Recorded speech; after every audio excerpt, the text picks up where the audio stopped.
माझ्या गावातील श्री क्षेत्र टाकी डोकेश्वर या गावातील पायमोडी परिवारातील एक ज्येष्ठ पितामह काळाच्या पडद्याआड गेले. मानवी जन्माचा हा प्रवास, उत्पत्ती, विकास आणि नाश या नियमाप्रमाणे वृद्धापकाळाने त्यांना या इहलोकाच्या यात्रेतून परलोकाच्या प्रवासाला जावं लागलं.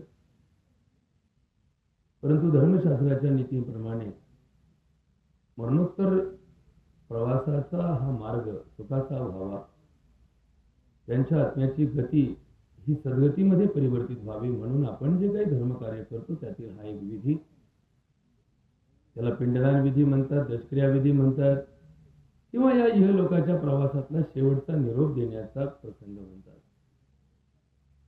आणि म्हणून या निमित्तानं उपस्थित सर्व सज्जन माता, बंधू, भगिनींनो, आपल्या सर्वांना आमचा प्रणाम, नमस्कार. आजच्या प्रवचनासाठी निवडलेला विषय, बाप म्हणून ज्यांनी ज्यांनी या भूतलावरती आपली कर्तव्यगारी केली, ज्यांनी ज्यांनी या जगात येऊन बाप या संज्ञेला पात्र अशा प्रकारची भूमिका केली, त्यांचं कार्य, त्यांचा व्यवहार आणि त्यांचा दृष्टिकोन कसा असावा याबद्दल तुकाराम महाराज एक सुंदर अभंग लिहितात.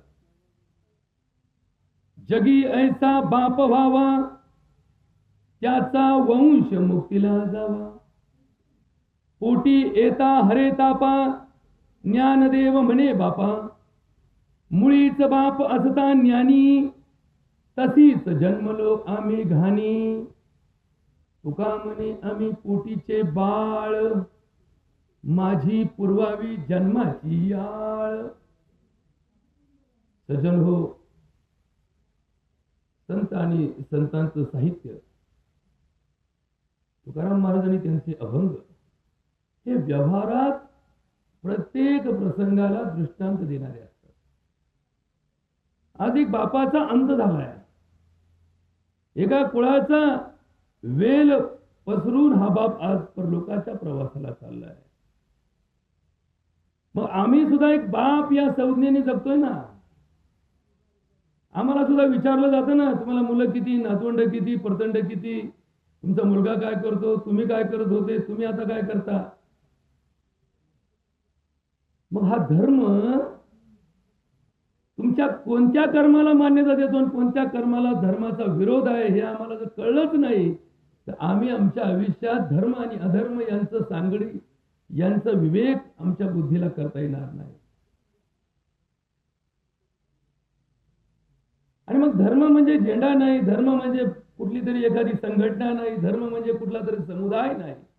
धर्मो रक्षती रक्षिताः. अर्थ याचा असा आहे की जो धर्माचं पालन करतो, धर्म त्याचं रक्षण करतो. पण धर्माचं पालन म्हणजे काय हे तर कळलं पाहिजे आम्हाला. आम्ही आपलं कुठेतरी धर्माचा झेंडा उभा राहिला की आम्ही अभिमान जागा होतो, आमचा स्वाभिमान जागा होतो. हा धर्म नाहीये, हा धर्म समुदाय आहे. ही एक सामाजिक व्यवस्थेमधली एक प्रक्रिया आहे. आणि म्हणून धर्म ही मुळात असणारी संज्ञा ही जाणून घेता आली पाहिजे. जगी तो एकच धर्म, जगाला प्रेम अर्पावे असे म्हणणारे गुरुजी की प्रेम करा जगावर. आम्ही स्वतःवर प्रेम करतो, आमच्या स्वतःच्या संसाराला जीव लावतो आणि याच्यातून आमचा स्वार्थ जागा होतो. धर्म हा परमार्थ आहे, धर्म हा स्वार्थ नाही. तुम्ही जेवले म्हणजे धर्माचं पालन करत नाही, तुम्ही लोकांना जीव घातला मग धर्माचं पालन होतं. तुम्ही पैसे कमवले म्हणजे धर्माचं पालन होत नाही, तुम्ही पैशांचा सदुपयोग करून समाजाचं कल्याण केलं तर तो धर्म होतो. तुम्ही सावलीत उभे राहिले म्हणजे धर्माचं पालन करत नाही, तुम्ही स्वरूपाच्या संरक्षणासाठी व्यवस्था उभी केली. पण तुमच्या उभ्या केलेल्या सावलीला 4 लोकांना सावलीत बसवलं तर तो धर्माचं पालन होतं. आणि म्हणून जरा संज्ञेमध्ये तथ्य आहे म्हणून तुम्हाला सांगण्याचा प्रयत्न करतो. जगी ऐसा बाप व्हावा, त्याचा वंश मुक्तीला जावा. किती मोठा विषय आहे. आपण इथे येतो, आता थोड्या वेळाने प्रवचन संपलं की 5, 50, 100 भाषण होते. जो ते उठून ते म्हणून यांना जाऊन 10 दिवस झाले का पाडा वाचत आपली तेच वाक्य तीनदा वापरून आपण काय साध्य करणार आहे. प्रत्येक जण म्हणाल यांच्या आत्म्याला मुक्ती मिळो, यांच्या आत्म्याला शांती लागो, यांच्या आत्म्याला सद्गती लाभो. हे ठराव मंजूर करून पाठवायचेत ना आपल्याला वरती. का बरं पाठवायचे? काय होणार आहे त्या ठरावानी? घडतं का असं काही? आम्हाला धर्म कळाला तर धर्माचा अर्थ समजतो. ज्याप्रमाणे व्यवहारामध्ये एखाद्या गोष्टीला हातभार लावला जातो, एखाद्या पतसंस्थेचं कर्ज लाख रुपयाचं असेल आणि जर तो माणूस गळाला असेल तर त्या पतसंस्थेच्या संचालक मंडळाची बैठक होते आणि सांगते की बाबा आता हा गळाला आहे, हा लाख रुपये भरू शकत नाही, मी याला 50,000 माफ करा, याचे उरलेले 50,000 भरून घ्या आणि याला देऊ दाखवा की नील करून टाका. का बरं? घरचं किती घेतलं होतं? कर्ज लाख घेतलं होतं, पण का आज माफ केलं? कारण तो फेडू शकत नाही. तसं या प्रपंचामध्ये आपण जे कर्म करतो ना, या कर्माचा हिशोब केला जातो. कर्मसिद्धांत सांगतो की आपण जे काही करतो, चांगलं वाईट, योग्य अयोग्य, जाणीवपूर्वक, अवधानाने अनवधानाने, झोपेत जागेपणी, स्वप्नात, या सगळ्या व्यवस्थेमध्ये जे काही कर्म घडतं याचं एक व्यवस्थितपणे संकलन केलं जातं. आणि माणसाच्या परोक्ष जीवनाच्या प्रवासात याचा एक निकाल लावला जातो. जसं परीक्षा दिलेल्या प्रत्येक विद्यार्थ्याचा एक दिवस निकाल लागतो. तो पास होतो, नापास होतो, विशेष प्रावीण्याने पास होतो, फर्स्ट क्लासने पास होतो, थर्ड क्लासने पास होतो किंवा नापास होतो. हे जे सगळं आपण जे चित्र पाहतो ना व्यवहारामध्ये, निवडणूक लढणाऱ्या माणसाला एक दिवस निकाल लागतो. विजयी कोण पराजयी कोण याचा विचार केला जातो. तसं या जीवनाचा विजय आणि पराजय सुद्धा या परोक्ष जीवनाला समजून सांगण्यासाठी दिलेला आहे. या भूतलावरून, या क्षेत्रापासून, या भूतलापासून, या ठिकाणापासून यमाचा दरबार भरतो. किती लांब भरतो? या टाकडकुशर गावापासून यमाचा दरबार 3860 योजन अंतरावरती आहे. 3860 योजन अंतरावरती आहे. आता एवढ्या लांबचा प्रवास, याच्याबरोबर काही साधन नाही, याच्याबरोबर काही इंद्रिय नाही, याच्याबरोबर काही साहित्य नाही, आणि याच्याबरोबर आहे फक्त याची आत्मशक्ती आणि त्या आत्म्याला जोडलेली इच्छाशक्ती. आत्मा जिथे जिथे जातो तिथे तिथे आपल्या गुणांना घेऊन जात असतो. आत्म्याचे गुण किती? आत्म्याला एकूण 6 गुण असतात. थोडा अभ्यास शास्त्राचा आहे, व्यवहारात समजून घेणं गरजेचं आहे म्हणून सांगण्याचा प्रयत्न करतो. आत्म्याचे गुण कोणते? सुख, दुःख, इच्छा, द्वेष आणि प्रयत्न. सुख, दुःख, इच्छा, द्वेष आणि प्रयत्न. बुद्धी, 6 गुण आहेत आत्म्याला. किती गुण आहेत आत्म्याला? 6 गुण, आत्मगुण. बुद्धी ही आत्म्याबरोबर कायम असते. सुख, दुःख, इच्छा, द्वेष आणि प्रयत्न. हा आत्मा नेहमी प्रयत्न करत असतो. प्रयत्न हा आत्म्याचा गुण आहे. तो आत्मा जोपर्यंत आहे तोपर्यंत तो गुण चालू राहतो. म्हणून तर आपण म्हणतो ना, प्रयत्नांती परमेश्वर. मग हा 3860 योजन अंतराचा प्रवास चालू कधी होतो? दशक्रियेच्या पिंडदानाने चालू होतो. यांचं विमान उड्डाण कधी करतं? ज्या क्षणी काकस्पर्श होतो तेव्हा याचं उड्डाण करणारं विमान निघालेलं असतं. एवढ्या अंतराला जाण्यासाठी याला 2 गोष्टी सांगितलेल्या आहेत धर्मशास्त्रामध्ये. याला कालावधी दिलेला आहे. ज्या दिवशी याचं वर्ष श्राद्धाचं तारीखीत निघते त्या दिवशी याला पोहोचायचं असतं. मग 2 दिवस आधी पोहोचला तरी त्याचा निकाल मात्र वर्ष श्राद्धाच्या दिवशी लागतो. आणि एवढ्या लांबच्या प्रवासाला जाणाऱ्या आत्म्याला त्याच्या असणाऱ्या इच्छा, त्याच्या असणाऱ्या भावना, त्याच्या असणारे सुख दुःख याच्यासाठी 16 ठिकाणी याला थांबवलं जातं. याचं विमान लँड केलं जातं, याची गाडी थांबवली जाते. याला एकटा जात नाही, याच्याबरोबर यमाचे दूत जातात. हा धर्मशास्त्राचा अभ्यास आहे, थोडा सांगतो जेणेकरून तुम्हाला व्यवहार कळेल. यमाचे दूत थांबवतात. थांब बाबा, आता थांब, आपला इथं विसावा आला, इथं आपण विसावा आला. जसं आपण एखादं मढ एखाद्या अमरधाममध्ये घेऊन जाताना घरातून उचललं डायरेक्ट आपण चितेवर ठेवलं असं होत नाही, त्याला कुठेतरी काय देतो, विसावा देतो. का बरं विसावा देतो? ही धर्मशास्त्राची काय भाष्य आहे की त्या ठिकाणी या भूतलावर असणाऱ्या त्याच्या आत्म्याच्या इच्छा अपेक्षा, त्याचं समाधान, त्याची भूक, त्याची तहान, म्हणून आपण भाकरीचा तुकडा ठेवतो, पीठ टाकतो. आता हे आपल्याला जर व्यवहारात पाहिलं तेवढ्या पिठात एक भाकर तयार केली तर ती भाकर एखाद्याच्या पोटात गेली तर त्याचं पोट भरल. इथं टाकून काय होणार आहे? काहीच होणार नाही, माती पण होणार आहे.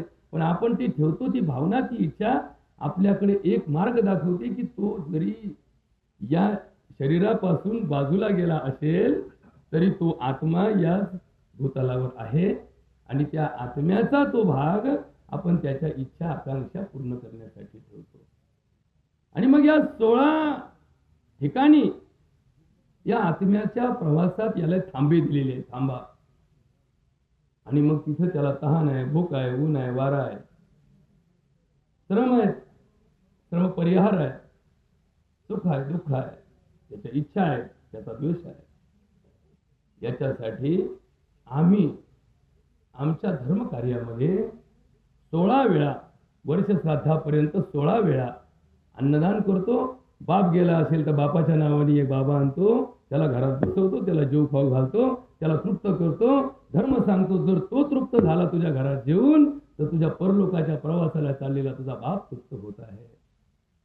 तुमची आई गेली असेल तर एक बाई आईच्या वयाची आणून आपण घरामध्ये जेव घालतो आणि सांगतो माझी आई जेव घालायची. आता आपण म्हणतो तुझ्या इथे गेली आणि नाही, महिना घालायचा आईचा, आपण एक बाई आणतो, तिला घरात बसवतो, तिला जीव घालतो, गोडधोड घालतो आणि मग तिला जीव घातल्यानंतर ती तृप्त झाली की परलोकाच्या प्रवासाला असणारी आमची आई तृप्त होते, असा आमच्या धर्माचा सिद्धांत सांगतो. आजच्या प्रवचनाला हे सांगण्याचा उद्देश काय की आपला अभंग तुकाराम महाराजांनी जो लिहिला आहे तो विज्ञान निष्ठ अभंग आहे. आणि पहिलं चरण सांगतंय, जगी ऐसा बाप व्हावा त्याचा वंश मुक्त व्हावा, मुक्तीला जावा. एक आत्मा मुक्त होण्यासाठी आपण एवढा सगळा खटाटोप केलाय. वंशेची मुक्ती, वंशमुक्तीला जावं म्हणजे काय असेल? ही जी वंशावळ आहे ना आपली, आता सध्या वंशावळ याच्यावर फार मोठं काम चालू आहे ना, वंशावळ पाहिजे सगळी सोयरी, याच्यावरती काम चालू आहे ना आमचं, माहिती का तुम्हाला? हा सगळा मोठा सिद्धांत या धर्मशास्त्रामध्ये आहे. आम्ही स्वतःला 96 कुळी समजतो, पण आम्हाला हे माहीत नाही की आमचे 96 कुळ कुठं कुठं दडलेले आहे. हे 96 कुळी सिद्धांत आला कोणीकडून? खरे तर आमच्या मराठ्यांचे 5च आडनाव होते, मुळात मराठे 5. या देशामध्ये मराठा हा शब्द फक्त 5 आडनावाला जोडला गेला. साळुंखे, यादव, मोरे, भोसले अशा मोठ्या 5 आडनावामध्ये हा मराठा सगळा दडला.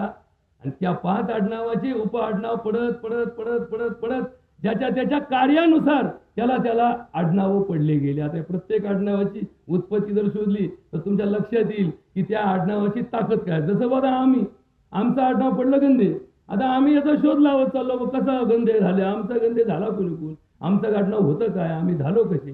पूर्वी आडनावं नव्हते. फार पूर्वी माणसाचं नाव आणि त्याच्या बापाचं नाव घेतलं जायचं, 2च नावाने ओळखलं जायचं. अरे ते राजू सखाराम कुठे रे? आता राजू सखाराम म्हणजे राजू त्याचं नाव, सखाराम त्याच्या बापाचं नाव. या जगामध्ये त्या नावाने ओळखणारा एकच गावात माणूस असायचा. आणि मग त्याच्यावरती संशोधन करण्याची वेळ आली नाही. समजा सखाराम नावाच्या 2 माणसाला राजू नावाचे 2 वेगळे पुरं झाले आणि मग त्याचं काय करायचं असा प्रश्न जेव्हा पडतो तेव्हा त्याचा पत्ता दिला जायचा. अरे त्या मळ्यातला नाही का तो, त्या राजू, त्या मळ्यातला नाही का तो, त्या गावातला नाही का तो, असे त्याचे पत्ते लिहिले जायचे. मग पुढे पुढे पुढे या वंशावळीमध्ये या कामाला सुसूत्रता यावी, आपल्या व्यवस्थेमध्ये कुठेतरी एकदा ही व्यवस्था सुरळीत चालावी म्हणून आडनाव लिहिण्याची पद्धत 350 वर्षापूर्वी आली. छत्रपतींच्या काळामध्ये फार क्वचित आडनाव लिहिली जायची. शक्यतो या कारकिर्दीमध्ये नावानेच ओळखले जायचे. आडनावाचा संबंध छत्रपतींच्या कारकिर्दीमध्ये सुरू झाला. त्याच्या आधी या मोगल राज्यामध्ये आडनावाची पद्धत फारशी लागू नव्हती, फारसा त्याला महत्वाचा भाग नव्हता. सांगायचं तात्पर्य काय? वंश मुक्तीला जावा म्हणजे काय? एक व्यक्ती मुक्तीला जाते म्हणजे काय करते? समजा आपण म्हटलो की या बाबाला आज मुक्ती द्या, मुक्ती ही काय एका मिनिटात एखाद्या सरकारच्या मंत्रिमंडळाने घेतलेला निर्णय आहे का? किंवा आता मंत्रिमंडळाची बैठक झाली, सगळ्यांना कर्ज मुक्त केलं. इथं सुट्टी नाही. राष्ट्र धर्म या दोन तत्वामध्ये साम्य काय आहे बघा. इदम राष्ट्राय इदम न मम, हे धर्मशास्त्रातलं राष्ट्र आहे. आणि धर्मशास्त्र काय सांगतं की इथं प्रत्येक कर्माचं प्रायचित्त आणि परिणाम होणारच आहे. तुम्ही जे जे कर्म केलं ते एक तर पुण्यात परिवर्तित होतं, नाहीतर पापात परिवर्तित होतं. फार थोडी कर्म अशी आहेत. थोडा एक सिद्धांत सांगायचा प्रयत्न करतो महाराज.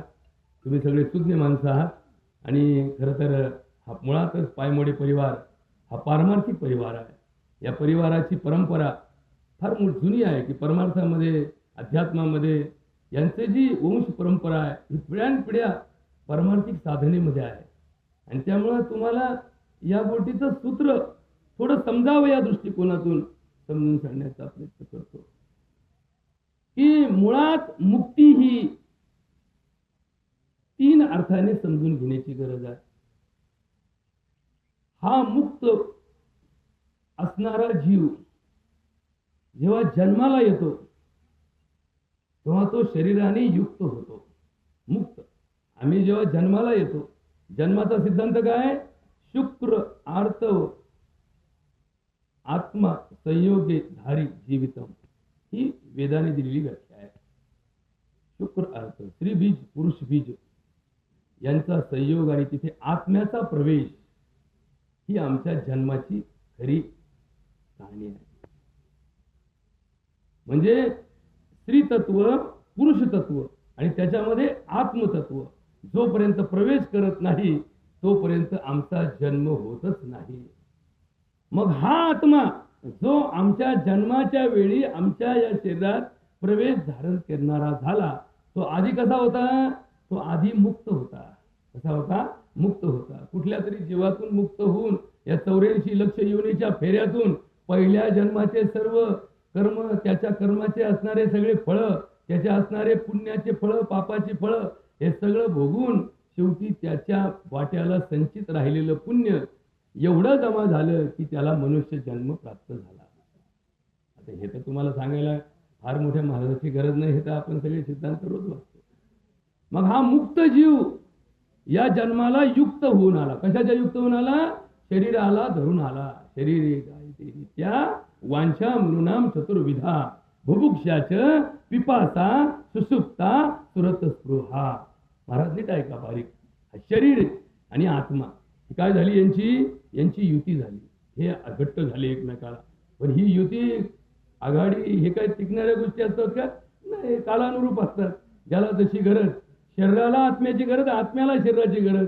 या ठिकाणी असं नाही, शरीराला आत्म्याची गरज नाही, आत्म्याला शरीराची गरज होती म्हणून शरीर धारण केलं. बघा बरं का. पण शरीर जरी पार्थिव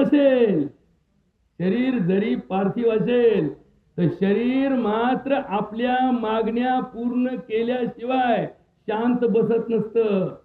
दगड जरी पार्थिव असला तरी दगडाचं काम केल्याशिवाय काही होत नाही. दगड कधीच असा राहत नाही कामाशिवाय. बरोबर का. ही हवा जरी तुम्हाला अशी वाटत असली पार्थिव हवा आहे, तरी ही हवा सुद्धा आपले गुणधर्म दाखवल्याशिवाय या भूतलावर अस्तित्वात नाही. प्रत्येक जण गुणानेच आपलं अस्तित्व सिद्ध करतो. तसं हे शरीर सुद्धा 4 मागण्या आत्म्याकडे रोज करत असतं. मागणी आपण एखाद्या पुढाऱ्याकडे अर्ज देतो ना, की आमच्या गावाला रस्ता करा, आमच्या गावाला बंधारा करा, आमच्या इथे एखादा नाला बांधा, आमच्या पुलाचं काम करा, आमच्या ठिकाणी आमचं घरपट्टी बांधा, आमच्या ठिकाणी आमचं कार्यालय बांधा. ही मागणी असते ना दादा. तशी या शरीराची, या आत्म्याकडे सदैव मागणी असते. माझ्या या 4 मागण्या पूर्ण कर बाबा. कोणत्या 4 मागण्या? बुभुक्षा, पिपासा, सुषुप्ता आणि सुरत स्पृहा. आता नीट ऐका बरं का. आत्मा हा निष्पाप असतो, आत्मा हा निष्कलंक असतो. म्हणून तर आपण काय म्हणतो, प्रत्येक माणूस गेल्यानंतर त्याची पुण्यतिथी साजरी करतो. तो किती जरी पापी असला तरी लिहिताना काय लिहितो, त्याची पुण्यतिथी. कोणाची पाप तिथी साजरी केली का, की रावणाची पाप तिथी आज आहे, आपण काय म्हणतो त्याची काय आहे, पुण्यतिथी आहे. पुण्यतिथी बरोबर का, नीट लक्षात ठेवा. कुणी किती पार खून केला एखाद्याने आणि त्याला फाशी झाली, आणि त्या फाशीनंतर त्याच्या ज्या दिवशी वर्षश्राद्ध असतं त्या दिवशी आपण काय लिहितो, त्याची काय आहे, पुण्यतिथी आहे. आत्म्याचं स्वरूप सांगताना आदि शंकराचार्य सांगतात, आता नीट ऐकून घ्या का, बारीक ऐका. प्रवचन हे माणसाच्या मनात परिवर्तन करणारं असावं. मी काय सांगतो हे तुम्हाला समजलं तर त्या प्रवचनाला अर्थ आहे. नाही तर मी तरी कुठतरी एखाद्या परोक्ष जीवनाला घेऊन जायचो, स्वर्गाची कहाणी सांगायचो, तुम्हाला कानाला गोड वाटायची, घरी गेल्यानंतर म्हणणार आपल्याला कुठं स्वर्गात जायचे, आपण तर जमिनी होतीत ना. म्हणजे शेवटी व्यर्थ वाया तू व्यर्थ न घाली मन. आदि शंकराचार्य एका ठिकाणी सांगतात, हा आत्मा कसा आहे. प्रातः स्मरामि संस्फुरदात्मतत्वं सच्चित सुखम परमहंस गतिम तुरीयम यत् स्वप्न जागरम सुषुप्त वय इति नित्यम तत् ब्रह्म निष्कलम अहम न च भूत संघ. निष्कलंक आहे आत्मा आमचा, त्याला भूताचा संघ नाही. आता भूताचं म्हणजे काय, भूत लागलं का आम्हाला. ही जी पंचतत्व आहेत ना, पृथ्वी आप तेज वायू आणि आकाश, या पंचतत्वांच्या पंचगुणांनी शब्द स्पर्श रूप रस आणि गंध, या पंचगुणांनी ही पंचतत्वांची सृष्टी आणि हिचा आमच्या जीवनात येणारा संपर्क आम्हाला पापाकडे घेऊन जातो. आम्ही पाप का करतो, आमच्याकडून पाप का घडतं, पाप का घडतं, याचं उत्तर आहे हे शरीर. हे शरीर याच्या असणाऱ्या मागण्या जर आपण पूर्ण करण्याच्या नादाला लागलो तर आमचं पाप घडण्याचं उद्घाटन होत जातं. म्हणून तर हिंदीमध्ये काय म्हणतो, पापी पेट का सवाल आहे, असं कोणी म्हणतो, पुण्य पेट का सवाल आहे. कोणी म्हटलं पोट कसं आहे, ही पोटाची खळगी भरायची ही पाप करूनच भरावी लागते. बघा बरं, आता परत एकदा तुम्ही म्हणता, अहो तुम्ही काय सांगताय. अरे आपण ज्या भगवान गोपाळ कृष्णाचं नाव घेतो ना महाराज, बघा की उदाहरण सांगतो. भगवान गोपाळ कृष्णाचं गोकुळ होतं, ज्या गोकुळामध्ये गायी होत्या, गायीची वासरं असायची. गायीला घेऊन हे सगळे गुराखी रानात चरायला जायचे, रानात मस्तपैकी चरायला सोडून द्यायचे, दिवसभर त्याचं राखण करायचे आणि मग संध्याकाळी येताना ह्या गायी घरी यायच्या. घरी आल्या आल्या पहिल्यांदा वासरं सोडायची. वासरं सोडून वासरं पिऊन तृप्त झाले की मग वासरं आपल्या आपल्या ठिकाणी जाऊन बसायचे आणि मग त्या गायांचं उरलेलं दूध काढून ते गोकुळामधलं दूध चालायचं. आता आम्ही किती हुशार मंडळी आहेत, गायांचं पालन करतो. गाय वेल्याशिवाय दूध देत नाही. कोणतं जगाच्या पाठीवरती असं एखादं तंत्र आहे का की गाई गाभणही नाही आणि गाय येली नाही तरी गाय दूध देते, अशी गाय आहे का जगात? नाही. गाय व्याली की तिला काय फुटतो, पाना फुटतो. कोणासाठी फुटतो, तिच्या वासरासाठी फुटतो. मग आपण काय करतो, इतके हुशार आहोत, आपली पापाची उद्घाटनं कुठं होतात सांगतो तुम्हाला. आपण ते वासरू घेतो, ते वासरू गायीच्या जवळ नेतो. त्या गायीच्या वासराने जेव्हा त्या पिल्लाला, त्या गायीच्या काशीला ढुसणी दिली की त्या गायीला फुटतो पाहणा. बरं, गायीचा पाहणा असा आहे, एकदा का गायीने पाहणा सोडला की ते सोडलेलं दूध तिला पुन्हा पाठीमागे घेण्याचं यंत्र तिच्या जवळ नाही. हा सगळ्यात मोठा जगाचा विषय आहे. एकदा दिलेलं गोष्ट पुन्हा मागे घेता येत नाही. ही कहाणी भगवंताच्या बाबतीमध्ये सुद्धा आहे. जसं त्या रावणाला लिंग दिलं, परत घेण्याची त्याच्याकडे कुठलीही आयडिया नव्हती. भगवंत पार हातबल झाला, अरे मी काय करून बसलो. पण जेव्हा दिलं त्याचा 1000 वेळा विचार करायला पाहिजे होता, पण त्याला भोळा शंकर नादात त्यांनी देऊन टाकलं लिंग आपलं आणि मग नंतर पस्तावला. आणि मग नंतर पुढची कहाणी सांगायला भरपूर महाराज लोक असतात. हा प्रपंच फार मोठा आहे, याच्याकरता मी वेळ वाया घालत नाही. आणि मग तुम्हाला काय सांगत होतो की त्या वायुदासरांनी ढुसणी दिली की आपण लगेच इतके हुशार आहोत. आता हुशार का लाभाड याचा अर्थ तुम्ही नंतर काढा, पण ते जेव्हा ढुसणी देतं त्यावेळी तिला पाना फुटला की ते वासरू आखडीतो, गायीच्या तोंडासमोर देतो. गायी माया ममता वात्सल्य करुणा दया क्षमा शांती सगळ्याचं प्रतीक आहे. ती बसती चाटीत, आपण बसतो धार काढीत. मग ते दूध कुणासाठी होतं, तुमच्याकरता काढलं होतं का की यातला 25% हिस्सा यांना द्यावा, 40% असा काही करार नाही. दूध दिला गायीनी वासरा करता, काढला आम्ही आमच्या बादलीत. मग आम्ही काढताना कसं केलं. म्हणून तर काय म्हणतात की ही सगळी परंपरा पाप आणि पुण्यामध्ये जर मोजली तर आमच्या भूतलावर आम्हाला पुण्य करण्यासाठी एकच रस्ता आहे. एकच रस्ता आहे, तो म्हणजे परमार्थ. परमार्थात कधीच पापाचा विषय येत नाही. पुण्याची व्याख्या काय? परोपकाराय पुण्याय पापाय परपीडनम. दुसऱ्याला उपकार करण्याची जी परंपरा आहे, दुसऱ्याला मदत करण्याची जी परंपरा आहे, तिला पुण्य असं म्हणतात. आणि दुसऱ्याला त्रास होईल असं प्रत्येक कर्म हे पापात परिवर्तित होतं. मी जर माझ्या दवाखान्यात आलेल्या पेशंटला 2 रुपये मिळावे या आशेने जर तपासलं तर मी पाप करतोय. आणि त्याला बरं वाटावं म्हणून मी जर प्रयत्न करत असेल तर ते पुण्यात परिवर्तित होऊ शकतं.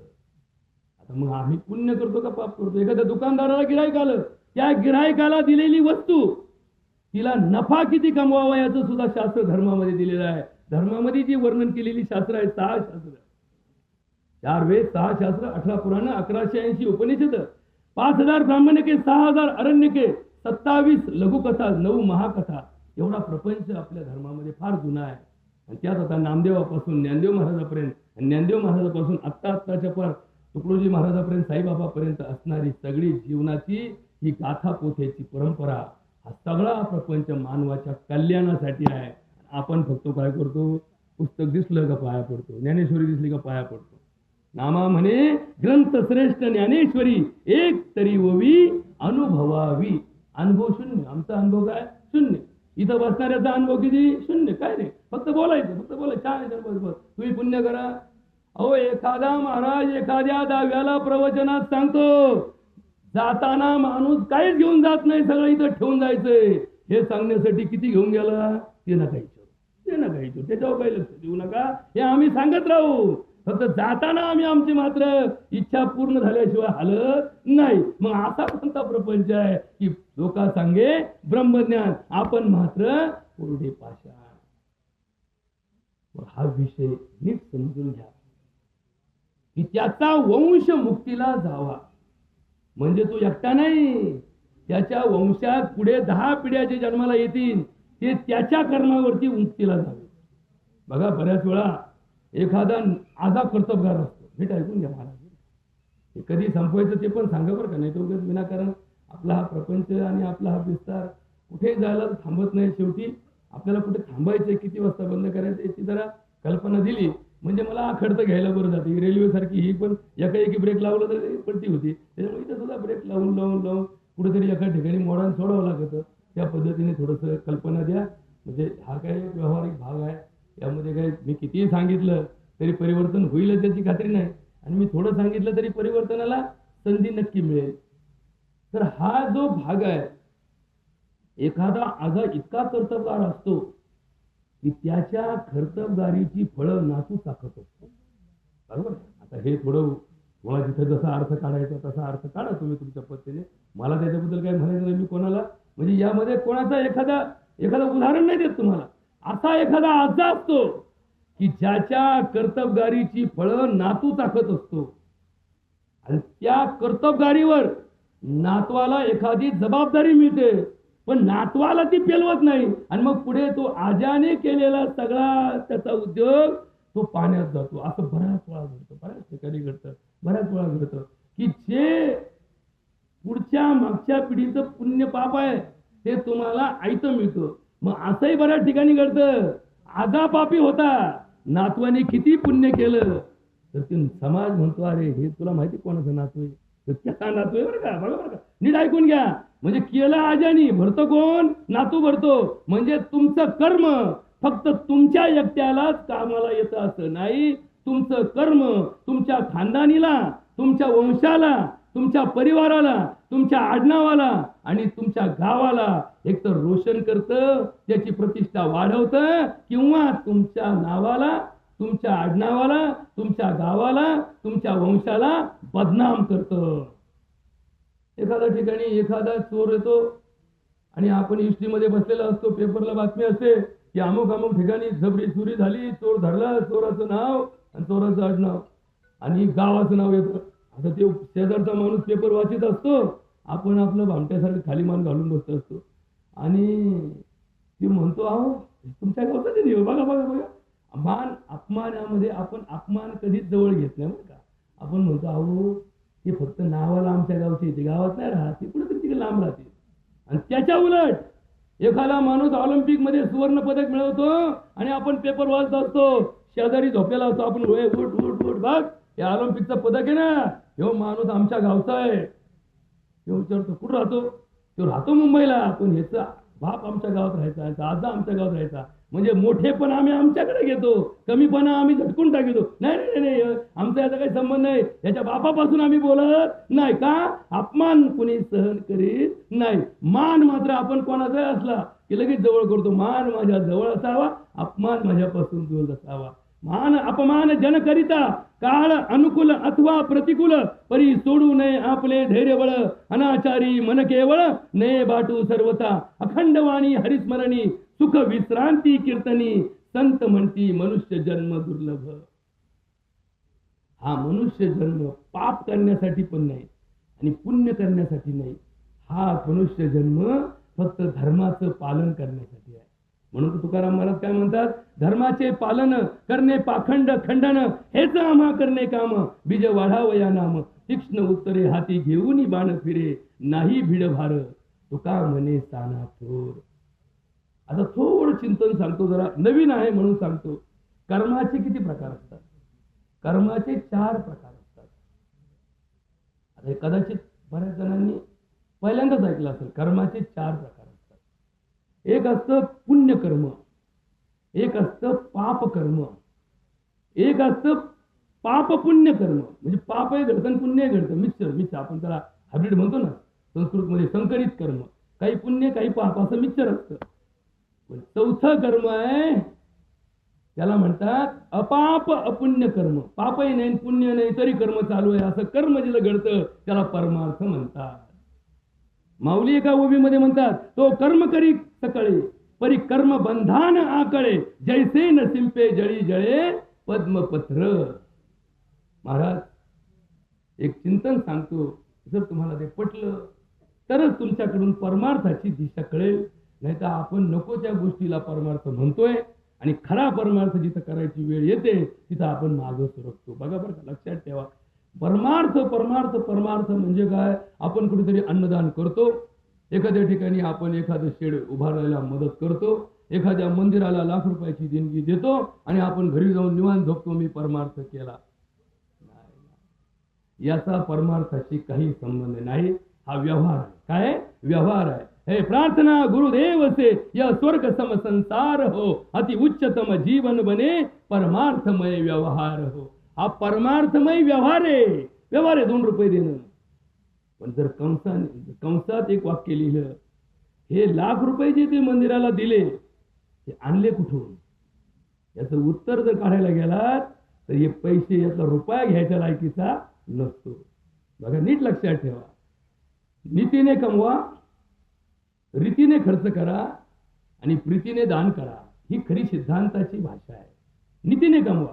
कमवताना अनितीचा वापर थोडा जरी झाला तरी तो पैसा कधीही तुम्हाला सुख समाधान आनंद पुण्य देऊ शकत नाही.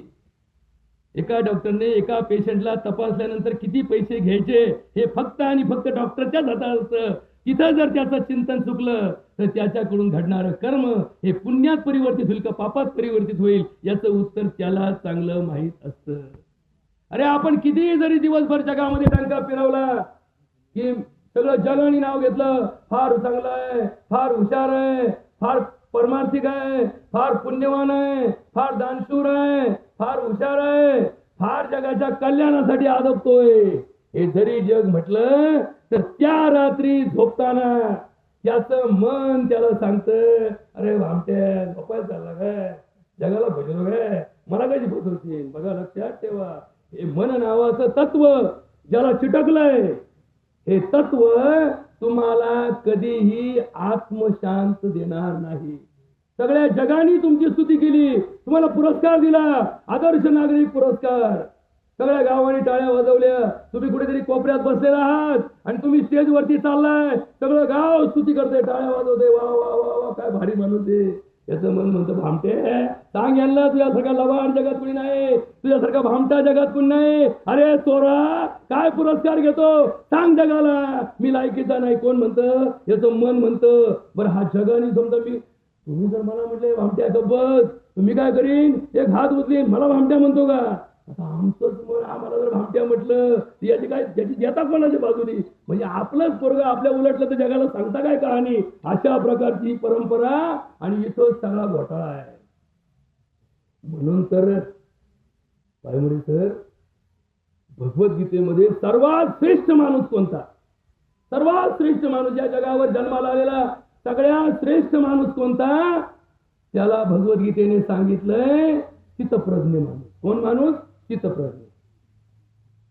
मग तो चित्तप्रज्ञ कसा असावा याचं उत्तर जेव्हा अर्जुनाने एका प्रश्नात विचारलं, अर्जुन म्हणतो चित्तप्रज्ञस्य का भाषा समाधिस्थ केशव चित्तधी किम आसी किम रुजे किम रुजे. आणि मग त्याचं उत्तर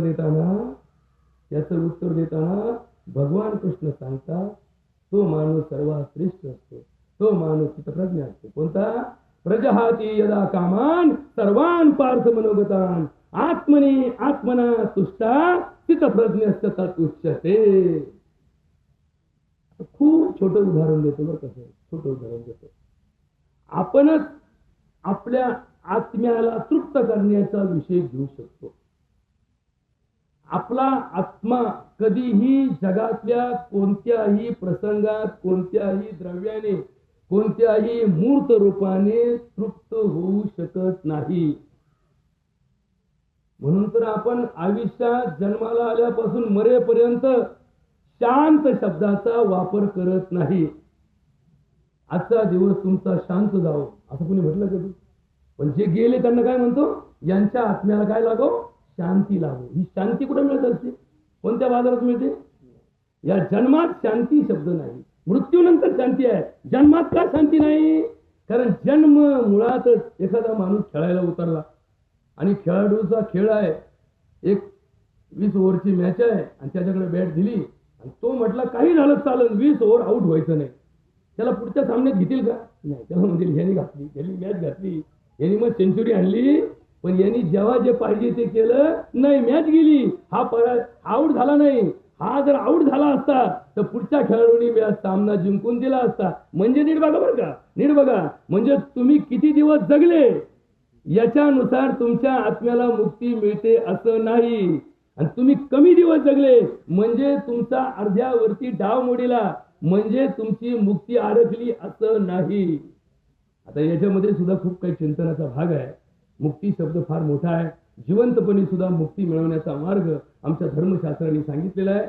जसा एखाद्या मक्याच्या झाडाला तुरा निघाला की आपण म्हणतो मकानी तुरा टाकला, तसं या जन्मामध्ये सिद्धी साध्य करणाऱ्या माणसाला तुरा टाकण्याची व्यवस्था करण्यात आलेली आहे.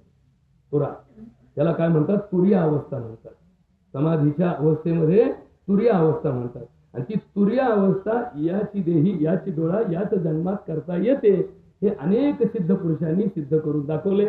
म्हणून तर आपण माऊलीची समाधी संजीवन समाधी म्हणतो की तिला मृत्यूपाशातून मुक्त करणारा चिंतन माऊलींपाशी निर्माण झालं. ते तुमच्यापाशी होऊ शकतो, आमच्यापाशी होऊ शकतो, कोणापाशी होऊ शकतो याच्यावरती जास्त विषय नाही. आजचा विषय 4 शब्द दडलेला आहे.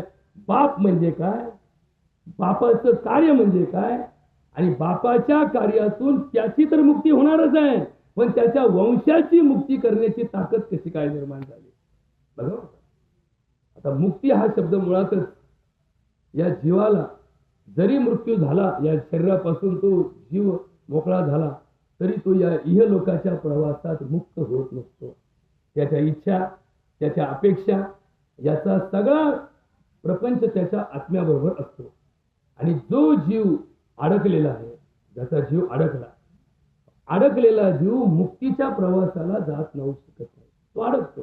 कशात अडकतो? आता कुणाचा जीव कशात अडकतो याचं उत्तर त्याला कोणा माहिती असतं. आपण म्हणून तर एखादा पेताळ जर दाव्याला आणला आणि जर त्याला कावळा शिवाना तर हळू दुसरा पेताळ म्हणतो थांब जरा तिथून क्वार्टर घेऊन ये. काय घेऊन ये? क्वार्टर घेऊन ये. आता इकडे सगळे महाराज लोक बसलेत, इथं महाराजाचं प्रवचन चालू आहे, इथं लोक बसलेत, सगळे माळकरी बसलेत आणि तो काय म्हणतो थांब जरा थांब. कावळा शिवत नाही ना, आपण एक क्वार्टर घेऊन क्वार्टर आणतो, तिथं ठेवतो, तर लगेच कुठून तरी योगायोगाने काय होतं बघा. कावळा सुद्धा असा विचित्र आहे ना, त्या क्वार्टरचा आणि कावळ्याचा संबंध कसा लागला मला माहित नाही. म्हणले मी तुला काय म्हणलो, एखाद्याला बिडीचा कुट्टल आणून ठेवतो, तांबाखूची पुढे आणून ठेवतो. आता काय कोणती श्रद्धा आणि कोणती अंधश्रद्धा कोणालाच काय कळाना, कोणाला काय वेळ बसाना. आणि मग ह्याच्यावरती जास्त विश्वास ठेवू नका. या क्वाटरी आणि जाऊ नका, या बिड्या आणि जाऊ नका, तंबाखू आणि जाऊ नका. ह्याच्यात जीव कधी गुतत नाही, कारण तो शरीराचा विषय, जीवाचा विषय नाही. तंबाखू शरीराने खाल्ली, जीवाने खाल्ली का नाही, त्याचा जीवावर परिणाम झाला का नाही. तुम्ही दारू पिले, तुमच्या लिव्हरवर परिणाम होईल, तुमच्या आत्म्यावर परिणाम होईल का नाही. कारण आत्मा कसा आहे, निष्कलंक आत्मा आहे. बरोबर का, आत्मा कसा आहे, निष्कलंक आहे. म्हणून तर आत्म्याचं चिंतन काय सांगितलं, प्राणापानो विमेशाद्या जीवनो मनसोगती इंद्रियांतर संचार. बरोबर का. आता हे फार मोठं चिंतन, एवढं मोठं खोलायची गरज नाही. आपला विषय आला की मुक्तीचा विषय आला. आपण फक्त मुक्तीवर चिंतन करतोय. मुक्तीचे 4 प्रकार असतात.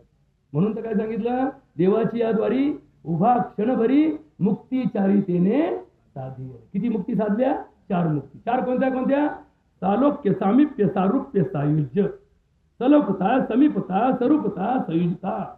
आता नीट ऐका बरं का, कधीच ऐकलं नाही हे. ही मुक्ती आम्हाला काही माहितच नाही. एखादा पुढारी येतो, भाषण करतो, म्हणतो यांच्या आत्म्याला सद्गती लाभो. आता हे भाषण करताना त्यालाही कळाना सद्गती कुठं असते, ऐकणाऱ्यालाही कळाना कुठं असते. लोक म्हणले आता 12 एक तास खाल्लाय, आता परत नवीन 1 तास जायचा. बरं त्याच्यात कधी कधी घोटाळा असा होतो, एका ठिकाणी बरं का महाराज मी प्रवचनला गेलो आणि सगळ्यांना सांगितलं की आत्मा कसा मरत नाही, नाही न छिन्नती शस्त्रानी, नाही न दहती पावका, न चैन क्लेदेती आपो, न शोषती मारुता. हा आत्मा कधी मरत नाही, आत्मा कधी जळत नाही, आत्मा कधी तुटत नाही, आत्मा कधी वाहत नाही. तासभर भोकलो, घसा ताणला ताणला ताणला. एक पुढारी, परत पुढारी लोक आधी येऊन बसवा ना, काय प्रवचन चाललं ते ऐकावं ना आणि मग बोलावं ना. भाष्य करण्याचा अधिकार कुणाला, ज्यांनी त्याचं भाषण ऐकलं त्याला त्याच्यावर भाष्य करण्याचा अधिकार असतो ना. भाषण काहीच ऐकलं नाही आणि ते आला डायरेक्ट. आता बरं कधी मी थांबत नाही श्रद्धांजलीला, पण त्या दिवशी कसा थांबलो चुकून, ते आला आणि डायरेक्ट उभा राहिला, यांच्या मृतात्म्यात शांती मिळो. म्हणलं बरी झग मारली तासभर, मी तर सांगू देत मग बरं बोलावं तर नीट बोलावं ना. कशाला आपली आपली लायकी, आपली पात्रता कमी बोलावं. हा यांना सद्गती मिळो. कोणी सांगितलं तुम्हाला शब्द वापरायला पाहिजे, आत्मा, मृतात्मा, पुण्यात्मा? कुणी सांगितलं तुम्हाला? नको तिथं शब्द वापरून बसायचं. शब्द हा बाण असतो, सुटला की बाण जसा भात्यातून सुटला की परत मागा आणण्याची पद्धत नसते, तसा शब्द सुद्धा एकदा मुखातून गेला तर जपून वापरण्याची पद्धत असते. म्हणून पूर्वीच्या काळी लोक कमी बोलत होते. आजकाल लोक कृती कमी करतात आणि बोलतात जास्त, आणि हाच तर सगळा घोटाळा झालाय परमार्थामध्ये. सांगितलं काय, 4 प्रकारच्या मुक्ती, सलोकता, समीपता, स्वरूपता आणि संयुजता. हे 4 टप्पे. एकाच टायमाला 4 गोष्टी घडत नाही, 4 टप्प्यात मुक्ती मिळते. जशी कर्जमुक्ती नाही का, पहिला हप्ता, दुसरा हप्ता, तिसरा हप्ता, म्हणजे लाडक्या बहिणीचे 4 हप्ते आले, तसे ते हप्ते हप्ते पाडून असतं. मुक्ती कशी असती, हप्त्याने असती. कशी असती, पहिला हप्ता कोणता, सलोकता. म्हणजे काय, ज्या समाजात आपण जगतो त्या समाजाने तुमच्याबद्दल मुक्तीचा विषय ठेवावा की नाही भाऊ, माझं त्याच्यावर काही ऋण नाही, त्यांनी माझ्याकडून काय कर्ज घेतलेलं नाही, माझा त्याच्यावरती कुठलाच उपकार ठेवलेला त्यांनी नाही. आपण जेव्हा जन्माला येतो, माऊली जन्माला येतो, तेव्हा आमच्यावरती कर्जाचा बोजा असतो. आमचा जन्म ऋणमुक्त नाही, हा जन्मच ऋणाने घेतलेला आहे. आमच्यावरती 5 कर्ज असतात, मातृऋण, पितृऋण, समाज ऋण, देव ऋण आणि गुरु ऋण. हे 5 ऋण आमच्यावरती आहेतच. तुम्ही जरी म्हटले मी कोणाचा रुपया नाही घेतला, पैशात ऋण मोजू नका. आईने जे तुमच्या करता सोसलं ना, त्याचं कर्ज तुम्ही जन्मात फेडू शकत नाही. तुम्ही किती म्हटले मी फेडून टाकला, आईला बंगला बांधून दिला, आईच्या हाताखाली बाई ठेवली, कामाला हातपाय दाबायला बाई, आईला जीव घालायला बाई, आईचं ढोंगाण पुसायला बाई, तरी परंतु तुमचं कर्ज फिटू शकत नाही. हे ऋण तुमच्यावर आहे. म्हणून आम्ही आयुष्यात लक्षात ठेवा, आपण सगळेजण कर्जात आहोत. हे कर्ज फेडण्यासाठी जन्म आहे आमचा. आपण म्हणू, अहो माझा उतारा नील आहे, माझ्या कागदावरती कुठंच कर्ज नाही, माझं सर्टिफिकेट आहे, नीलचा दाखला आहे. जन्मच मुळात कर्जाने होतो. मातृऋण, पितृऋण, समाज ऋण, देव ऋण आणि गुरु ऋण. या 5 ऋणाची जबाबदारी आपण मरेपर्यंत सोडू शकत नाही. आणि म्हणून आपण कधी स्वतःला सावकार समजू नका. आपण भिकारीच आहोत. आपण का भिकारी आहोत? कारण आमचा जन्मच कर्जातून झालाय. जसं एखादा माणूस कुठलाही एखादा शासनाचा निधी घ्यायचा असेल तर तो निधी तोपर्यंत मिळत नाही जोपर्यंत तो कर्ज घेत नाही. बरोबर का? असा कोणता शासनाची योजना आहे का की ₹1,00,000 भांडवल तू घेऊन ये, तुला ₹1,00,000 मी देतो, 2 लाखाचा धंदा कर. कोणती योजना, पंतप्रधान कोणती योजना असेल, एखादी नवयुवकांसाठी बेरोजगार योजना, तो निधी काय सांगतो, तू एखाद्या बँकेत जा, बरोबर का, नीट जा बँकेत जा, बँकेतून कर्ज काढ आणि मग ते कर्ज फेडल्यानंतर तुझ्या वाट्याचं कर्ज संपलं की मग बँक मला पत्र देईल आणि मग उरलेला निधी तुझ्या बँकेत जमा होईल. का बरं असं केलं? मग एखादा सुशिक्षित बेरोजगार आहे, तो म्हटला डॉक्टर साहेब, ओ पंतप्रधान साहेब, माझ्याकडे ₹1,00,000 आहेत, पण माझा धंदा 2 लाखाचा शिवाय चालू होत नाही. त्याला अनुदान मिळतं का? नाही. नीट लक्षात घ्या, तत्वाचा भाग आहे. या तत्वातून नीट अर्थ लक्षात घ्या. सलोखता म्हणजे काय? या समाजामध्ये आमचं आयुष्य असं घालवा की कुणाचा बोजा आमच्यावरती राहणार नाही. आम्ही अखंडपणे प्रयत्न करूयात की हे ऋण आमच्याकडून फेडण्याचं. आईच्या ऋणातून मुक्त होण्यासाठी प्रयत्न करत राहा, बापाच्या ऋणातून मुक्त होण्यासाठी प्रयत्न करा. आमच्या खानदानीचं ऋण जे आमच्यावर असतं, नाही तर आमच्याकडे घोटाळा काय होतो माहिती का? आम्ही फक्त आडनाव लावतो, आम्ही फक्त दहाव्याला डोक्या करतो, आम्ही फक्त एखाद्याचं सुतक धरतो आणि म्हणतो की आमचं त्यांची खान एक आहे, पण आमच्या खानदानीमध्ये आमचा समन्वय कधीच राहत नाही. नाव सांगतो सख्खा भाऊ, आमचं सख्य कधीच नसतं, आमचं सख्य कधीच नसतं. आणि ही तर परमार्थाची सगळ्यात मोठी बाधा आहे. गुरुजी, परमार्थ परमार्थ परमार्थ म्हणजे काय? तर भक्ती मार्गातून जो जातो. म्हणून तर आमचे माऊली काय म्हणतात? भावे विना भक्ती, भक्ती विना मुक्ती, बळे विना शक्ती, बोलूच नाही. आता माऊलीच म्हणतात बोलूच नाही, तर कशाला बोलायचं आपण? काय सांगितलं? भावे विना भक्ती आणि भक्ती विना मुक्ती. मुक्ती जर मिळवायची असेल तर भक्ती शिवाय मिळत नाही. आता मी म्हणलो का? नाही, माऊली म्हटली. याचा अर्थ हे काय झालं? प्रमाण झालं. मी या प्रमाणाची सिद्धता करायची. 2 मिनिटांमध्ये हा प्रपंच, या आमच्या प्रवचनाचा प्रपंच संपेल. बरोबर 9 वाजता या 9 वाजता बरोबर प्रवचन संपेल. 9 नंतर तुम्ही तुमच्या पुढच्या श्रद्धांजलीला कार्यक्रमाला मोकळे. तुमच्यामध्ये जो सुंदर गायक असेल त्यांनी शेवटी पसाय जाणगा. आता आम्ही पडलो डॉक्टर माणसं, इथं एखाद्याच्या आत्म्याला सद्गती मिळावी म्हणून प्रवचन करत बसलो. एखाद्या नवीन दहाव्याचं उद्घाटन तिकडे नाही व्हावं आमच्या दवाखान्यात, याच्यासाठी आम्हाला काळजी घ्यावी लागते. ही सेवा जरी आवश्यक असेल तरी ती अत्यावश्यक आहे. म्हणून असं म्हणू नका की पळून गेला. शेवटी आम्हाला त्याही सेवेला तितकंच प्राधान्य द्यावं लागेल जितकं या सेवेला आम्ही प्राधान्य देतो. आणि म्हणून भक्ती मार्गात असणाऱ्या सगळ्या माझ्या भक्तांना, आता भक्ती मार्ग काय थोडेच महाराज, भक्ती मार्ग सगळ्या मार्गाने जातात, सगळ्या मार्गाने जातात. गांजा फुकणारा माणूस काय म्हणतो? मी भक्ती मार्गाचे म्हणतो, मग बम बोले म्हणतो भक्ती मार्गाचे. सोमरस पिणारा काय म्हणतो? मी पण भक्त आहे म्हणतो, भक्ती मार्ग ना. एखादा जत्रात एखाद्या मसोबाला बोकड कापणारा काय म्हणतो? मी कोण आहे म्हणतो? भक्तच म्हणतो. बघा बरं का, नीट ऐकून घ्या. या भक्ताचंही किती मोठं दुःख नाही बघा. एखादा माणूस एखाद्या देवाला, एखाद्या जत्रेला बोकड घेऊन जातो आणि म्हणतो मी कोण आहे? देवीचा भक्तोय म्हणतो. अरे मला असा कसा बघतो? प्राणी हत्या करतोय, प्राणी मारतोय. मग भक्तांच्या डोक्यात ही भक्ती घातली कोणी? भक्तांना असं कुणी प्रदर्शन केलं, कुणी असं मार्गदर्शन केलं की एक जिवंत बोकड एका देवळात घेऊन जायचा, त्याचा बळी द्यायचा आणि मार्ग भक्तीला, देवीला प्रसन्न करण्याचा हा मार्ग म्हणजे पाप करून पुण्याचा मार्ग कुणी शिकवला? हा जरा थोडा चिंतनाचा विषय. पुढच्या प्रवचनात म्हणजे कुणी मारावा मग आम्ही यावं असं नाही. कुठे एखाद्या ठिकाणी प्रसंगात तुम्हाला मी सांगेल की हिंदू धर्मामध्ये मांसाहार कसा घुसला, देवाचे जत्रा पहिल्यांदा कुणी केली, कुठे केली, पहिला बोकड जगात कुणी कापला हिंदू धर्मामध्ये, त्या बोकड कापणाऱ्या माणसाला विरोध कुणी केला आणि त्याचं समर्थन कुणी केलं, तिथून पुढे त्या बोकडाचं समर्थन कसं होत गेलं, पहिला कोंबडा कुणी कापला, पहिला कोंबडा देवाला कुणी सोडला, याचं चिंतन तुम्हाला जर सांगितलं तर तुमच्या मनामध्ये याविषयीच्या भावना लक्षात येतील. परंतु तो वेळ आजची नाही. आजची वेळ फक्त एकच विवेक करण्याची आहे की भक्ती विना मुक्ती म्हणजे होतच नाही. तर भक्ती मार्ग, आता हा जो भक्ती मार्ग आहे, मग कुणी देवाची सगुण साकार रूपाची पूजा करतं, कुणी आकाशाकडे पाहून देवाला नमस्कार करतं, देवा पांडुरंगा कृपा कर. नातू म्हणतो बाबा इथं तर आभाळाला, इथं काय दिसलं तुम्हाला, तुमचा पांडुरंग कुठे दिसला तुम्हाला?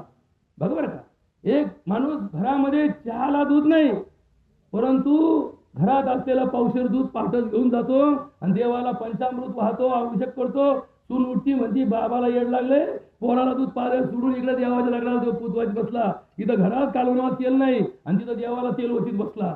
असा परमार्थ सुद्धा करणार. परंतु या परमार्थातून काय घडतं हे 5 वाक्यात सांगतो आणि प्रवचन संपवतो.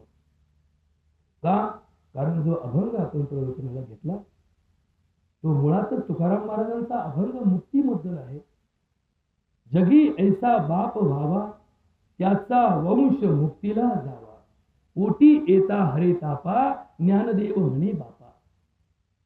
मुळीच बाप असता ज्ञानी, तशीच जन्मलो आम्ही घाणी. तुका म्हणे आम्ही पोटीचे बाळ, माझी पुरवावी जन्माची आळ. आळ आणि नाळ.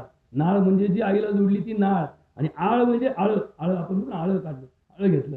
हे आळ जे असतं ना, आमच्या जन्माचं आळ, हे आळ फार मोठं असतं. याच्यावरती थोडासा चिंतनाचा भाग सांगतो.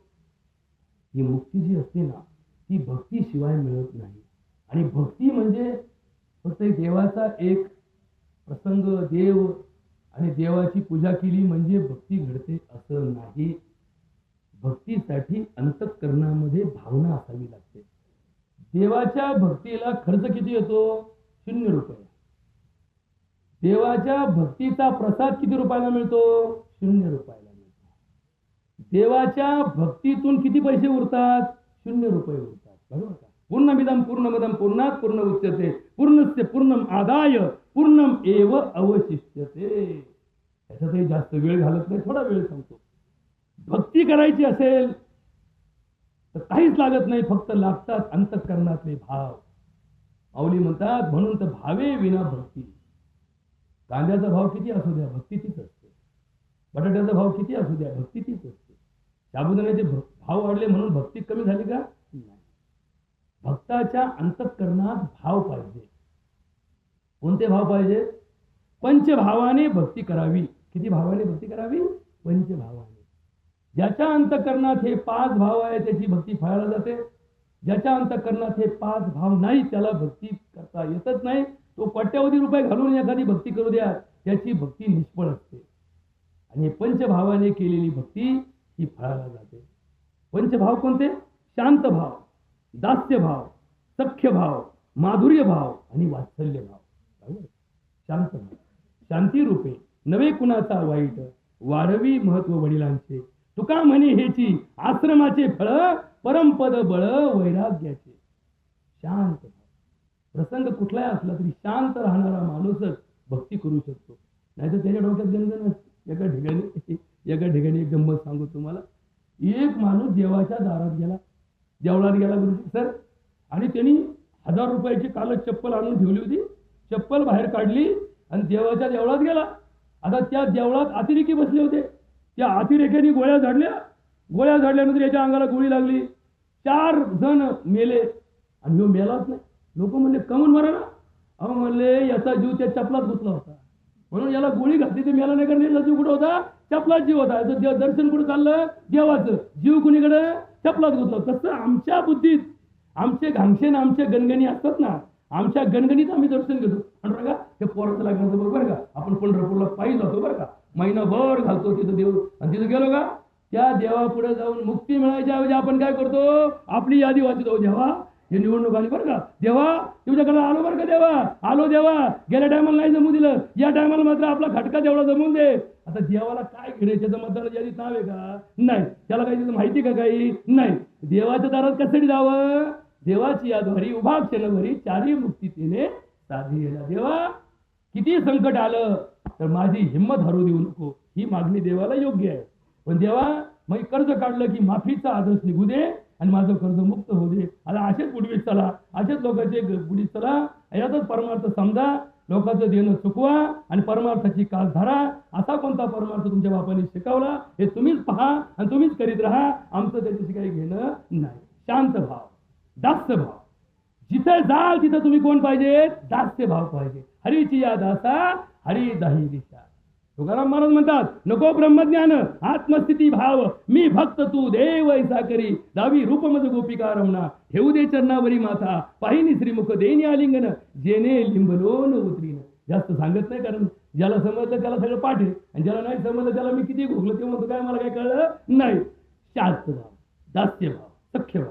सख्य भाव आमचं सख्य जोपर्यंत देवाबरोबर नाही, बघा भावे गावे गीत चित्त करोनिया शुद्ध, तुझं व्हावा आहे देव तरी हा सुलभ उपाव. देव पहावयाशी गेलो आणि देवची होऊनी ठेलो. असे किती लोक देव पाहायला गेले, देव झाले. उलट जाताना देव होते, येताना दानव होऊन घरी आले. एकाला दिंडीत फोन आला, अहो तुम्ही गेले तिकडे बोंबला दिंडीत, इकडे शेजाऱ्यांनी काल ट्रॅक्टर आणला होता आणि 1 तास आपल्या बांधाव घातलं आणि बघा तुम्ही बसा बोंबला तिकडं. हा म्हणला थांब थांब, अजून 4 दिवस दिंडी राहिली. त्याला म्हणा फक्त 4 दिवस थांब, एकदा का दिंडी झाली का तुझ्याकडे बघतो. मग बघतो तू दिंडीला का गेला, मग तिकडे बघायचंच होतं तुला, तिथंच बघायचं ना. दिंडीला जाऊन बघायला लागला तर तुझी बघण्याची अर्थ काय निघाला, नीट लक्षात ठेवा.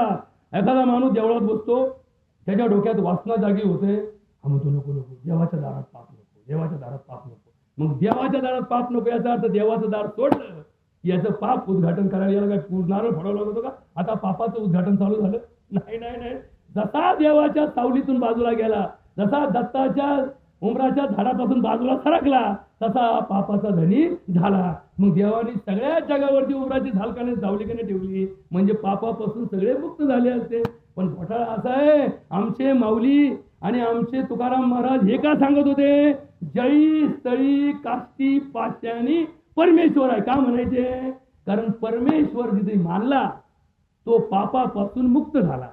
आम्ही फक्त ठराविक ठिकाणी परमेश्वर मानतो, याचा अर्थ उरलेल्या ठिकाणी परमेश्वर नाही हे आम्ही मान्य करून कुठाने करतो. कुठाने का करतो आम्ही? धाब्यावरती परमेश्वर येत नाही असा आमचा गैरसमज आहे. एखाद्या हॉटेलात परमेश्वर नसतो म्हणून आम्ही तिथं कसंही असतो. तिथं घरात म्हणतो हात धुवून या, पाय धुवून या, जेवायला इथं बसा, बूट तिकडं काढा.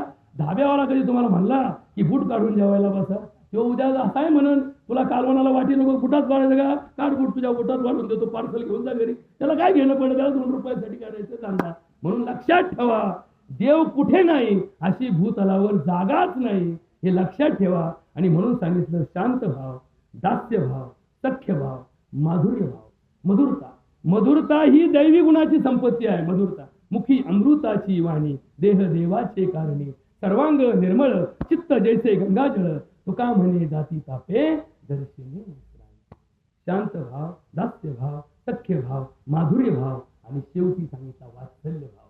वात्सल्य भाव जो असतो ना, तो इतका पवित्र असतो की आईला, जगाच्या पाठीवर एक आई होती, तिच्या पुढे 100 बाळं ठेवले. किती बाळं ठेवले? 100 बाळं ठेवले.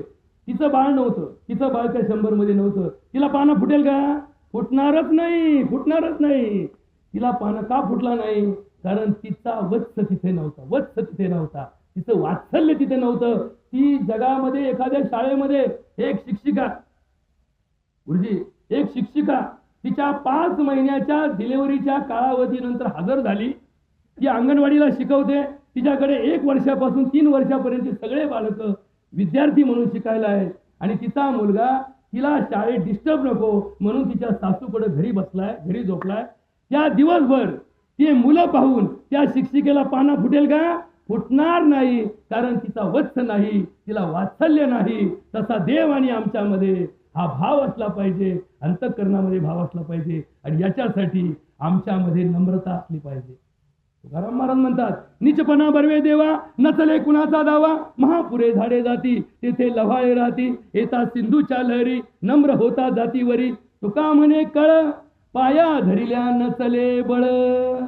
पाया धरायची सवय लावा, पाया पडून घेण्याची सवय लावू नका. आमच्यात बऱ्याच लोकांना वाटतं कुणी माझ्या पायात पडलं नाही, असा विषय काढू नका.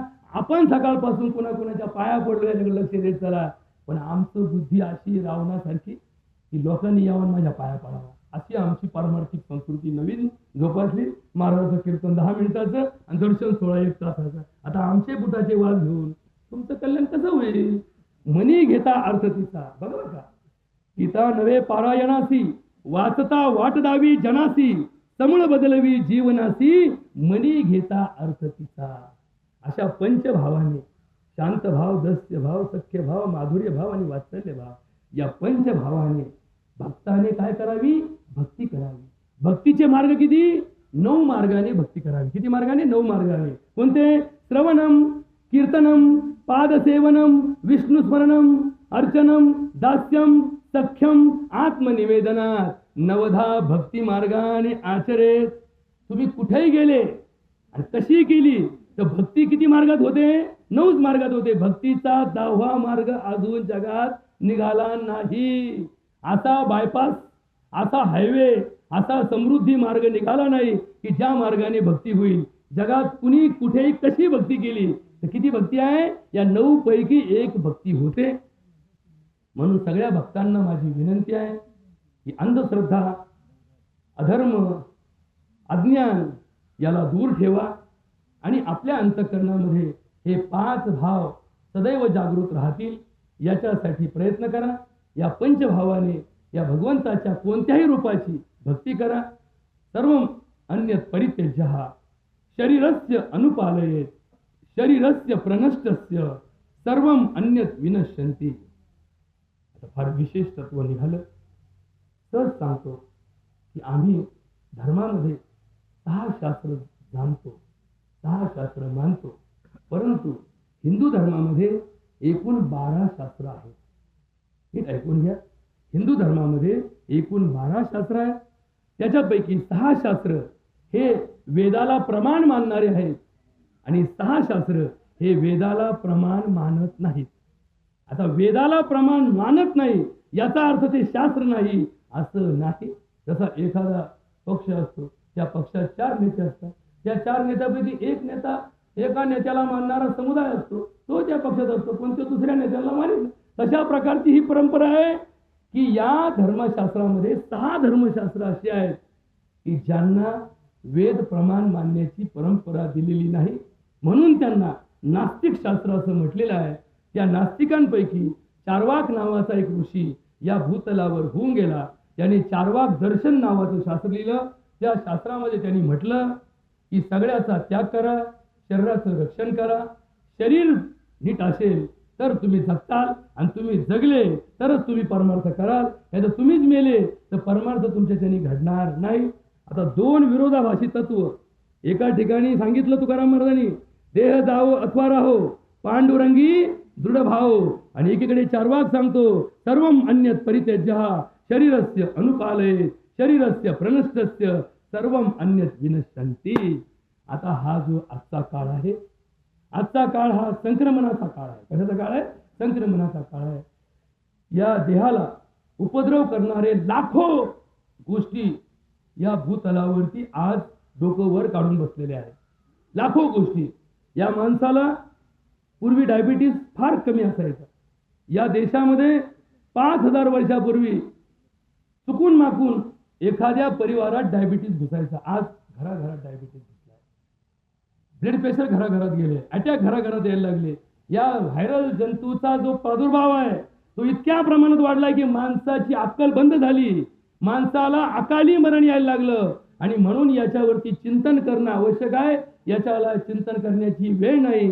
पण शेवटी तुम्हाला एक गोष्ट सांगतो आणि प्रवचन संपवतो. जो माणूस पंचभावाने 9धा भक्ती करतो त्याला 6 प्रकारच्या संपत्ती मिळतात. हे 6 नावं सांगतो, प्रवचन संपवतो. आधी संपू? तसं काय नाही, तुमची इच्छाच होते. माझं तुम्हाला आधी सांगितलं ना पहिल्यांदा, मान अपमान याच्यात काही नसतो. शेवटी हा प्रसंगानुरूप आहे. या माणसाकडे या 6 संपत्ती आहे, त्याला काहीच कमी पडत नाही.